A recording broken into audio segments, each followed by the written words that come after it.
VanEck is one of the world's leading ETF providers, giving you unparalleled access to intelligent investment ideas. Find out more at vaneck.com.au. Good morning. Welcome to VanEck's Visionaries and Innovators speaker series. I'm Vanessa Marks from VanEck, your host for today. For our Visionaries and Innovators series, we want to bring you the leaders who are doing things a little bit differently. They are challenging the status quo, disrupting, helping shape the future and the way we live. And in the case of today's guest, also shaping the credit market, the way we pay for things and the way we shop. For the premiere of our series, I am delighted to introduce to you Larry Diamond, co-founder and CEO of Zip. Larry, welcome. Thank you for joining us. Thanks for having me, Vanessa. So today we are really excited to hear about what's the latest for Zip, but also what the future holds. But also step back and look at the journey that you and Zip have kind of gone on, going from a startup to challenging what is a very traditional and very highly regulated industry. Yeah. And then we also have a lot of time for some questions as well. So for everyone listening in, I know there's a lot of people that want to ask you lots of questions, so please do send in your questions now and we'll do our best to answer those at the end of the show. So, Larry, Zip must be the most talked about stock on social media this year by far. Like I genuinely think in years to come when we look back at this period in time, Zip will be one of those standout stocks that really characterizes this period of time. Are you aware of the kind of feverish following that you have in social media? Yeah, it's funny. You're spot on. I think it's definitely picked up this year, and I think for a range of factors. And if we kind of go back to when we listed the first year, we might have had 1,000 or 2,000 shareholders. And I think the last check is upwards of 90,000. And I think it's probably a couple of things. One is, the Australian tech disruptor, but it's also a brand that people see, touch and feel. So you kind of do build a bit more. That's why I think there's been a big retail following. In terms of following the actual news flow, obviously, sometimes staff will see what's happening on, Hot Copper or Reddit and send some of the funny memes going around, which obviously is kind of great enjoyment. And we love the awareness, but it's been pretty funny. There's some very, very funny commentary and anecdotes. There's definitely a lot of fanboys and fangirls out there for you. But just in case someone has been kind of hiding under a rock this last year, and we have been during COVID, it's COVID time, so it's entirely possible. Can you just describe who is Zip? What does Zip do? Sure. So, Zip is, we're about 7 years old, and our purpose is the freedom to own it. So we give customers the freedom to own the dress, the moment, their experience, their financial well-being, and we also own the responsibilities that come from issuing microcredit. We also have our culture is actually a huge part of who we are. We can talk about that a little bit later. But when we started out 7 years ago, it was on a mission to disrupt the unfair and broken credit card. These products are encouraging customers to build up very high revolving balances with interest rates that haven't really come down in the lowest cash rate. So we want to provide a better, fairer digital alternative to the credit card, both for consumers, small businesses, and we love payments because we see payments as the access point to the relationship between us and customers. And off we are, and interest-free instalments is where we are today. Who knows where we'll be tomorrow. Okay. So what is it like to lead a company where you've got a stock price that was $1.05 in March this year, and then it skyrockets to exceeding $10 in a 5-month period? I imagine there's a level of exhilaration because it's great that the market's valued your company that way and you've achieved a lot, but also a lot of expectation as well. Yeah, for sure. And that's also why, since we listed, I've really tried to shield the company from the noise outside, so that the teams can really focus on doing what we need to do. And if we do what we need to do, the results speak for themselves. The share price tends to follow. And often inside the company, if we have great share price runs or great share price volatility, we always actually remind the staff not to focus on the share price, focus on the job at hand, and don't worry about what happens outside the four walls. And our staff are business owners, they are shareholders as well, and I think we've done a really good job to kind of incubate them. And look, more news, more press is great for the business, but as long as we stay focused, that's what's going to win at the end of time. Okay, so you mentioned sort of shielding staff. Has there been any other changes that you've had to make as a business or you as a leader, and sort of enduring this stratospheric kind of growth? but also this growth in terms of having such a media spotlight, being in the media attention so much. So I think there's not a day that goes by without a buy now, pay later headline. Yeah. So what kind of changes or pivoting have you had to make? So yeah, it's probably the internal and the external. I think for me personally, this is actually the first business that I've ever run. And we've always said, we kind of try and push a lot of self-awareness inside the company. And as long as we keep improving and leveling up, we can stay in our job. So who knows how long we can go on that journey, but as long as we can continually reflect that. And so for me, the journey has been a really exciting but incredibly challenging journey. I always thought the bigger the company gets, the easier it gets. That's not true. And so the personal growth piece, what are the skills that we need for the next phase of growth? Who are the people that we need leading different parts of the organisation?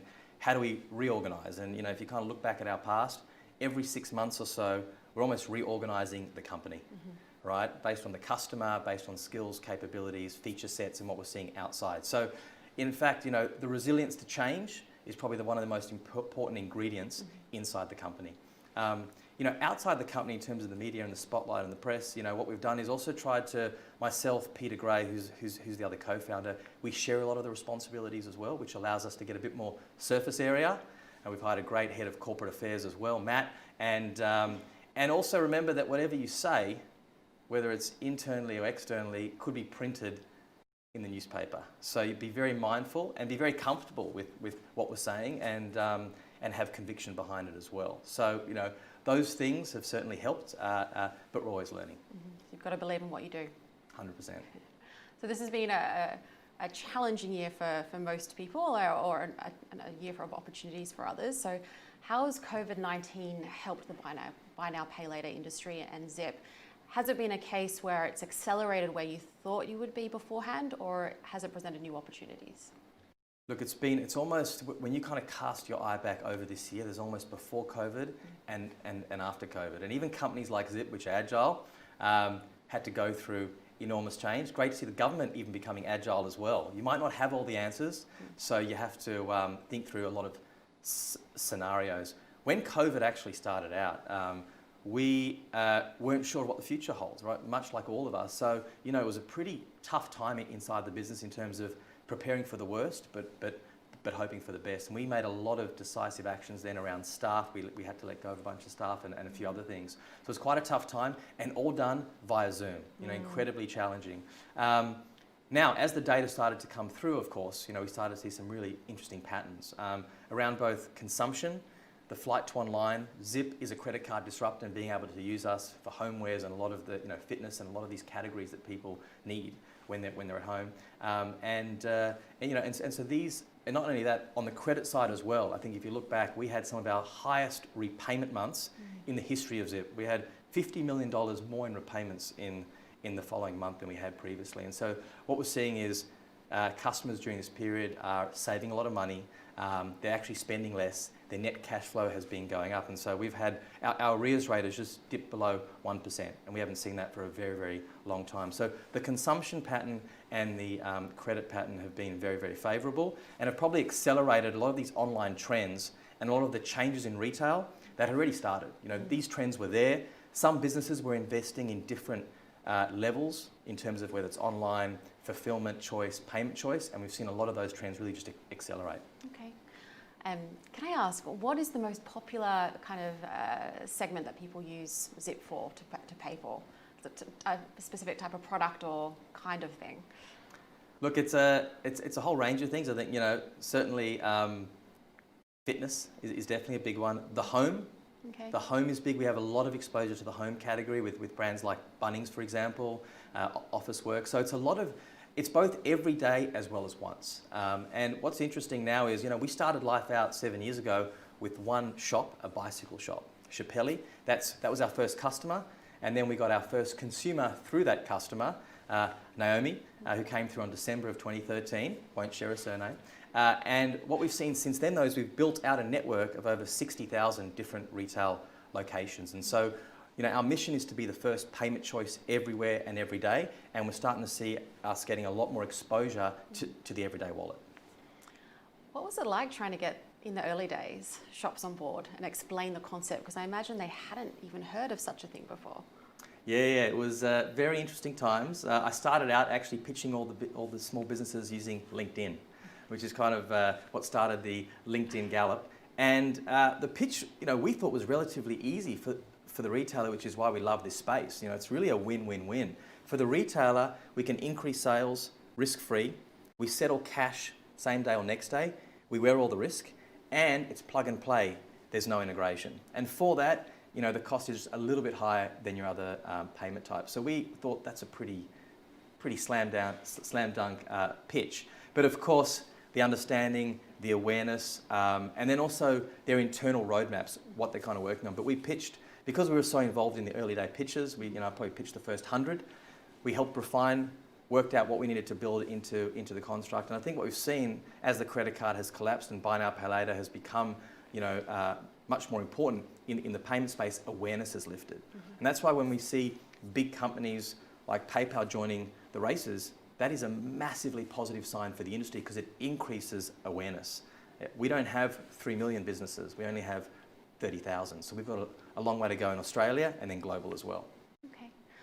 So I guess with that awareness and that proliferation of the buy now, pay later sort of segment and Zip itself as well, there has been a lot of scrutiny from some fund managers and some institutional investors have been polarized by this concept and this sector. What do you say to the detractors?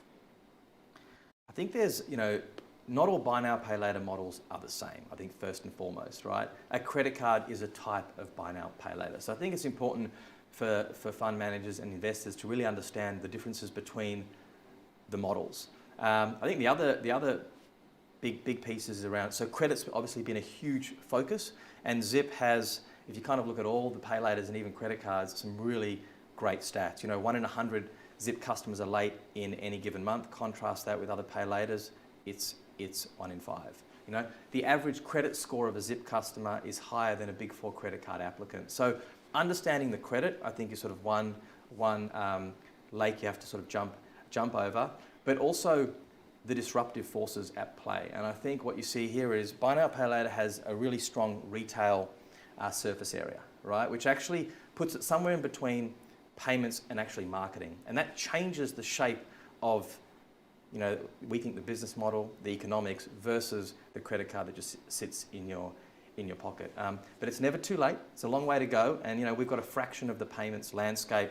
Online, it might be 20% of online spend is now going through buy now, pay later. But in-store is a couple of percentage points. So this sector has got a long way to go in terms of maturity and keep studying.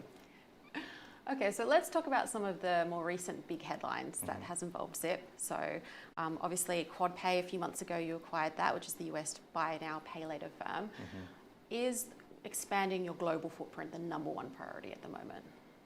Yeah, I think for us, when we looked at what was happening in Australia, this buy now, pay later phenomenon, a focus on interest-free installments, that was a win-win-win. We saw globally this really hadn't taken off. We'd seen pockets of it in certain countries. In America, when we looked at it, it was actually all interest-bearing installments. This is sort of what was, the sort of pay later industry. And we come from a world of interest-free products that are better and fairer for customers. And so a couple of years ago, we made a conscious decision as a board to go global. When we started out, we definitely didn't think we could go global. I think coming from a country town like Australia, sometimes going global breaks the brain. But you realise how easy technology and globalisation actually allows you to go global. And so for us, a big focus is how do we get Zip into many jurisdictions, very focused on US, UK, New Zealand. But in 5 years' time, we hope to be not just in the developed markets, but also developing markets where we've got really strong wallet solutions for consumers. In Australia, we're a much more lateral and broader business. We provide interest-free installments, not just for consumers, but also small business. So for us, the ecosystem is much stronger here, and I think we've got a long way to go just here in Australia while we invest globally, and we're being very intentional to maintain and protect the Australian business, whilst providing enough flex and investment for overseas. On the subject, can you walk us through what the strategy is with your acquisition or partnership with The Urge and Schnapp, which is an awesome name. I hadn't heard of that before I knew about Zip, and it's a great idea. So what's the thinking behind that? What's the future hold? Yeah, so when we look at acquisitions, we look at both technology but also people. And particularly when you buy small businesses, it's probably 50% the people and 50% the product. And the founders there, Daron, Kaylee and Pierre, are fantastic. And we are building, if you look at Zip, this sort of coalition of founders. People that come to work, very passionate and are willing to really put it to the big end of town and do that globally, similarly to what we've done over in the US. But this is really, to be the first payment choice everywhere and every day, we have to get more customers into the app and using the app. A lot of customers are coming into our app, not just here but in the US, to look for products, brands and some of these things. And so this really just improves with visual search and categorization, helping us deliver much more value to our merchant retailers in terms of affiliates, and also providing great service to customers. Small team, but they're already doing amazing work and they've only been in the business a few weeks.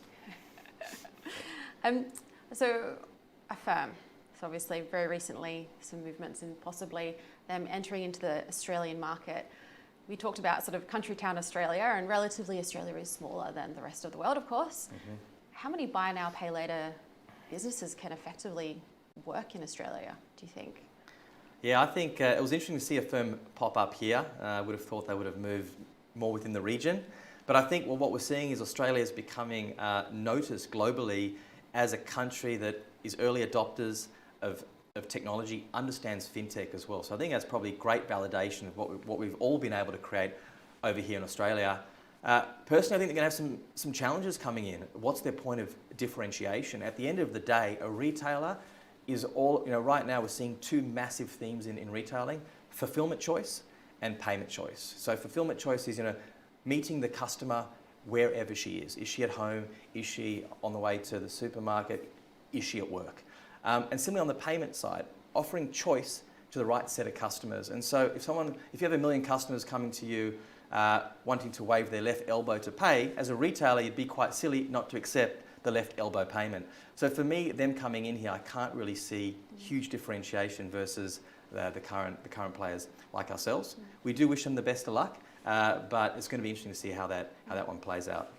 It is interesting. I went to purchase something on an online retailer the other day, and the number of payment options, there was like all of these logos, and I remember just thinking, we just can't add more. Surely we get to a point of choice overload where people just go, I can't actually choose one of these. So I guess you do have that sort of first mover advantage as well. Yeah, definitely. And I also think, right now it's all about payment choice, but you look at the Uber models where payments actually is becoming invisible. So you actually have to embed yourself into the customer journey. You could be filling up for petrol. You don't want to go into the store. You've got kids in the car. So I do think this phase now around choice is a big one, and therefore a retailer needs to have very complementary options on there. 5 of the same thing probably is not going to work, particularly in a market like Australia, given the number of consumers. So where we are is choice, but in a few years' time, we see payments becoming incredibly invisible and just a part of your everyday spend.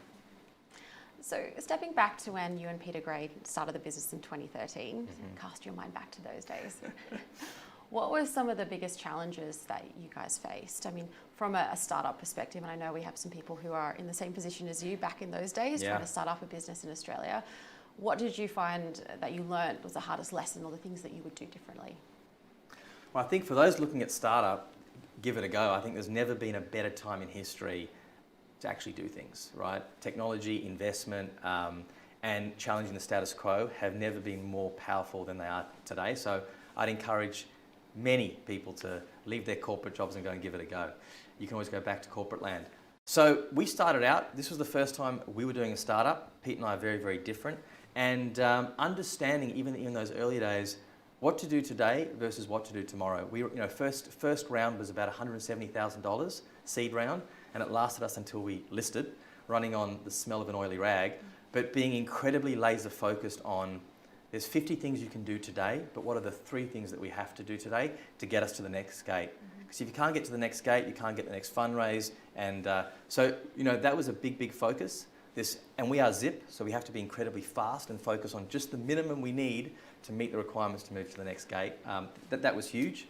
Fundraising was massive. Not only did we need equity, we needed loan book capital as well. And we didn't start out with a lot of loan book capital. So every Monday, a few of us would hop on the phones and try and raise $5,000, $10,000, and we ended up building what we call the Class B army of 40 fixed income investors into our growing loan books. That was like an always-on challenge.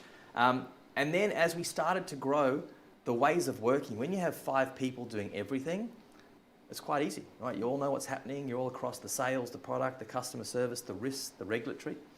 As the business starts to expand, you actually have to create roles. And when you do that, you start to see things falling through the cracks. And that became an ongoing battle. It even is today. So this constant reorganising has also probably been the third challenge for the business. At what point in that journey did you sit down and go, actually, we've got something really big here? Like, was it at the very start, or was there a point midway you really realised the opportunity and what was going to happen?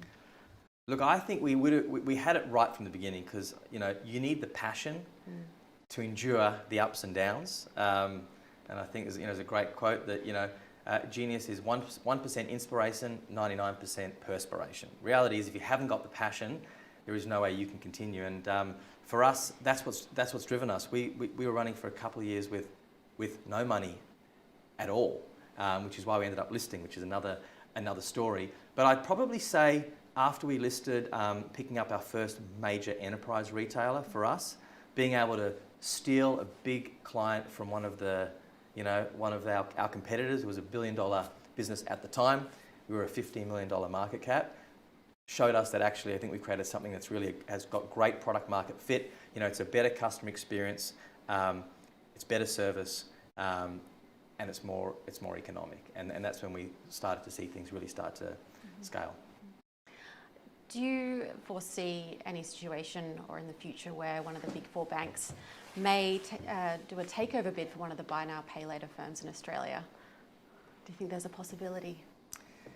Look, never say never, but would a buy now, pay later company sell out to a bank? I think is what you have to ask yourself.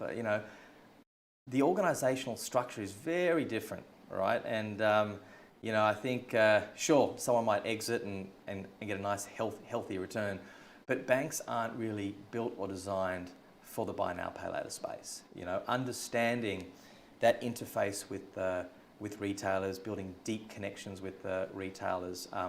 You need a whole surface area, and I just think the way that banks are currently organised wouldn't be able to continue delivering on that mandate. I think what we are seeing, though, if you look at the banking sector, is a situation where the credit card is broken. Just in the last year, what we saw as a trickle when we first started has turned into a torrent. 20% collapse in receivables balances in the last year. And the average age of a credit card holder is about 52 if you survey the banks. So what they're facing into is, what do they do here, right? Do they buy? Do they build? Do they innovate? Do they partner? And we're seeing a range of different initiatives by the banks. Some might end up pulling out of the credit card space entirely. So that's probably the space to watch, is how are banks and FS, financial services companies globally, going to respond to what we're seeing is the collapse of the credit card. Okay. So going back to kind of startups in Australia and the tech industry and fintech, what do you think could be improved here to make things easier for innovation, for startups and for new ideas to happen? Yeah, I mean, there's a lot out there. I think one thing that we've been happy to see has been the funding. When we were looking for funding 5 years ago, there were a few VCs. They didn't really club together. They couldn't really price risk for seed versus Series A. So I think a lot of startups were disadvantaged as a result of that. I've been really encouraged to see money starting to flow into the sector from high net worth, self-managed super funds. So encouraging more supply of funding to startups. Also just the structure of fundraising, we're seeing a lot of safe notes being structured now, which actually gives a lot more power back to the startup. And if you look at the balance of power, really, we should be giving as much power to the startup founders, because many of these businesses don't get to where they need to go, and having difficult shareholding structures where you have the balance of power is sort of maybe more tilted to investors actually stifles growth and acceleration. So definitely more funding, tax grants, the R&D grants I think are fantastic. R&D was a huge piece for us. We ended up cashing in the R&D credits to fund our business over those years before we could list. So I think more money going into R&D, and again we've seen the government put put a bit more there. And then finally, it's probably the employees. There's a great network of engineers that you can hire locally, but it's becoming, with all these great tech stories, it's becoming really competitive to find talent. Obviously, costs are going up, and the time to ramp is taking a long time, particularly if you want to roll out a new feature. So I would be encouraging, how do we get more visa candidates overseas, and just open up the supply of this particular space. Okay. And I assume also getting maybe more people to study in that particular area as well.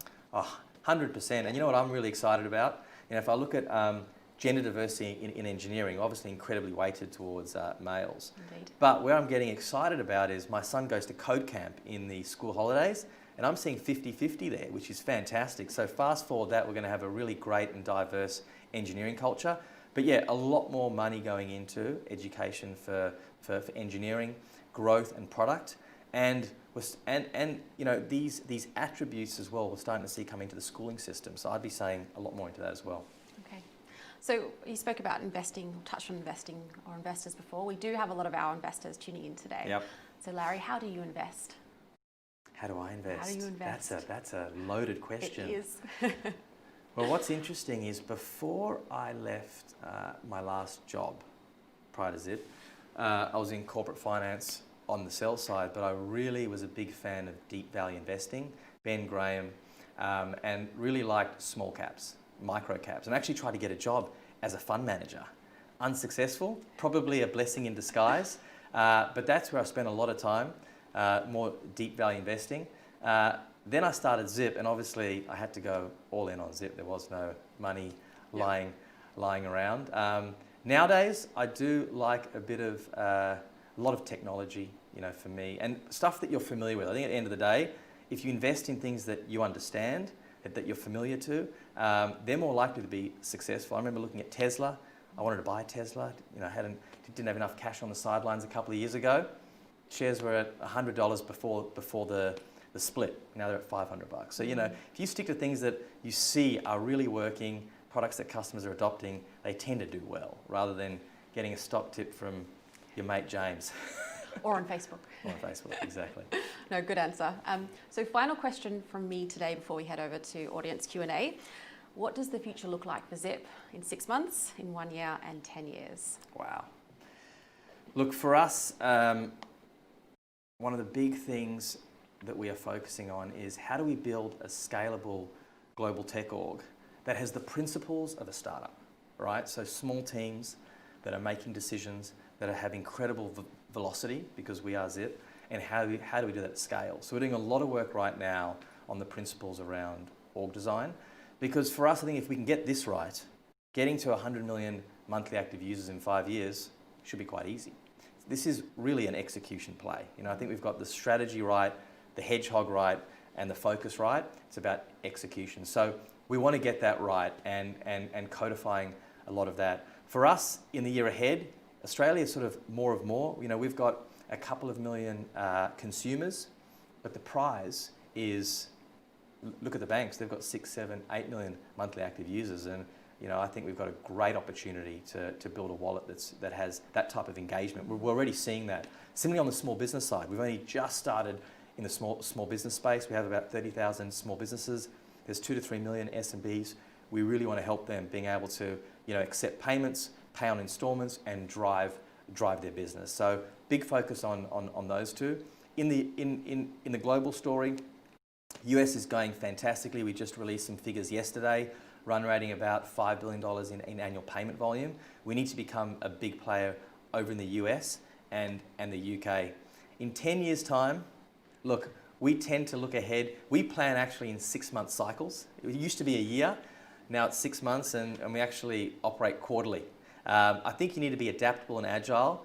Definitely agile. That sounds like it. Agile is the theme of 2020. Yep. In 10 years' time, we would hope that Zip is a wallet that's used every day by tens of millions of customers in developed and developing markets, making a big difference to everyday lives.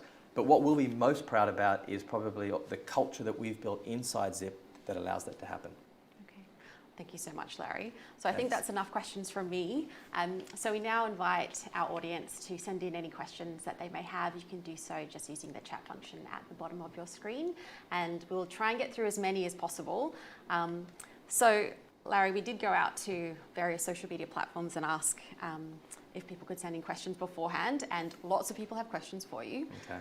90% of people had the same question, and that's a question, unfortunately, legally, you probably can't actually comment on, which is about the stock price. So we'll leave that one and actually go to Thanks a couple. for the save. We'll go to a couple that you can actually, will hopefully answer. Yep. So are there any plans to do something similar to a cashback system, a la cash rewards? The Zip platform is perfect to integrate a cashback system with potential user generation from something like that, as well as an additional revenue stream maybe. Great question. I like that one. If you open the Zip app today, we've got a 3% cashback live. There you go. There you go. So, for us, we see, again, we connect customers with retailers through this fair and valuable payments experience. And installments is one, but we see cashback payments as another one. And we're doing an experiment right now. And we've seen, I think the two big trends that you've seen globally have been in the payment space, buy now, pay later. But the other one is the fusion of loyalty and payments, right? And we've seen a lot of it, whether it's the loyalty schemes or cashback models overseas, and how it's starting to come into the payments experience rather than having two ways of tapping. So we see a huge opportunity in that space, and we're a business that experiments. Nobody knows anything, and we let data do the talking. So we'll see what the stats show. Okay. And another question we had from Facebook was, so we didn't touch on this before, what is next after Westpac? Look, if we look at the Australian business, and that's really what next. What next is about Australia, and how do we build an ecosystem of consumers and merchants and retail partners that work together in the Zip ecosystem. So as a customer, we've got consumer credit, but many customers don't want credit or aren't eligible for credit. We have Pocketbook, which is one of Australia's leading PFMs. How do we get them into the wallet? So how do we own more of the customer? And similarly on the small business side, how do we get many more small businesses accepting Zip online and in store? How do we get many more small businesses paying for their everyday needs using the Zip interest-free wallet? And I think if we get that lovely ecosystem working, you'll start to see huge velocity of synergies and economics coming through. So it's footprint, it's surface area, and brand awareness will be the outcome as well. Okay. So will current or changing overseas credit regulations limit Zip's expansion overseas? Responsibility is in the DNA of Zip. We spoke about the freedom to own it, and we own the responsibilities that come with issuing microcredit in real time. And it's why since inception, since day one, we've done identity checks, we've done credit checks, we even pulled bank transactional data, and in microseconds can see whether you should be on the platform or not on the platform. On small business as well, we're doing a lot of real-time underwriting for small business. So I think what Zip can offer retailers is an installment solution that meets regulatory requirements, meets credit risk requirements, and delivers the right conversion story. And I think we're incredibly uniquely placed for that because of the DNA of the org. My partner Pete has been in consumer finance for about 20 years, and he instilled that in the business right from day one. So I think we've actually built a great framework here. Whether it's regulated or unregulated, we have our minimum standards that we uphold, and if we can deliver that globally, we think we can make it work in any market. Okay. What is the range of fees you charge the businesses or your partners, and how is this determined? Yeah, so the Zip business model is both merchant pay and customer pay, and the beauty of that is it's allowed us to move into really any category, from grocery to bills to online and homewares. Now, the way that we speak to merchants is, for all these benefits that we bring, which is average order value tends to be 50 to 100% higher than other forms of payment tender, converting customers that are coming through the checkout from browsers into paid customers, so there's huge conversion uplift. And thirdly, we're now sending a lot of customers to retailers. So the retailer can go live today online. That day, thousands of customers we're sending there. So this marketing cost, which retailers are spending on Facebook, on Google, on multi-channel retailers, can be anywhere from 5 to 15%. So if you look at Zip, we price it a couple of hundred basis points over other payment types. but look at the service that we deliver. So we go anywhere from a couple of percent up to 6%. But generally, the bigger you are, the sharper the rate comes down. But we absolutely work with our retailers all the time and make sure that we are delivering value. It's why we invest in the app. It's why we invest in all the digital marketing to drive value. Okay. So our audience would like to know what your plans are to expand into the UK and Canada. Any plans in those areas? Yeah, so we'll be announcing our official launch in the UK very soon. And for us, we're one of the few buy now, pay later companies that is truly global. Even our friends at Firm, they're just in the US, right? Australia, we've got Australia, New Zealand, UK, America, and South Africa as well. And the beauty is a retailer can integrate with us and get access to multiple jurisdictions. So look out very shortly for the UK launch. The US is doing so well. We just saw yesterday they were doing 15,000 downloads a day. So incredible growth happening over there. Huge adoption, great team. There's no reason why we can't start to move up and down. And we will spin up. You will see us across the board for our global strategy, make small investments, minority investments, partnerships, issuing partnerships, greenfield partnerships. So we've built up a huge new markets capability to help us get into more regions during this incredible time. Okay. So a question about being a CEO and managing people in a business. In your view, how can your performance as a leader be measured? Hard one. Wow, I love the context switching. How can I be measured? Look, I think there's a few things.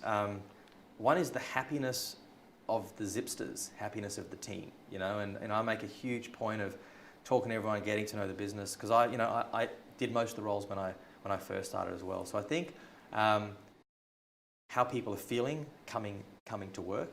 Obviously the performance of the business, how we're doing externally, but generally it's a factor of what's happening internally. How quickly are we making decisions? Do people feel empowered? Do people feel they can own it? One of our biggest values is own it. And do they feel like they're really owning it, or is there confusion happening inside? So probably the easiest way is survey the troops at the end of the year and see how the numbers are doing outside. But I go back to the culture. I think we should be judged on the culture that we've created at Zip, and it is top down. So if there are challenges in certain pockets, well, it ultimately comes to the top. And investing in people, right? I think that's number one. Mm-hmm. Good answer. What does the path of profitability look like for Zip? Yeah, so I think with all technology companies, having very strong unit economics is really important. I think we've been able to show that over here in Australia.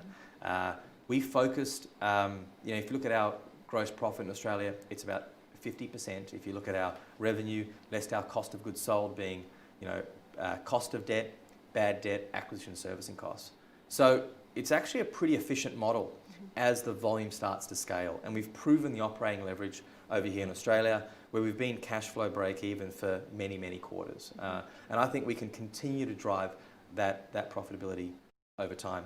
We also look at cash profit, which is, I guess, an important factor when you look at our P&L. There's a lot of non-cash items that goes through our P&L, particularly, debt provisioning, share-based payments and depreciation, etc. So we focus on cash because that's the most important factor, and we've shown that the Australian business at scale is a pretty strong engine.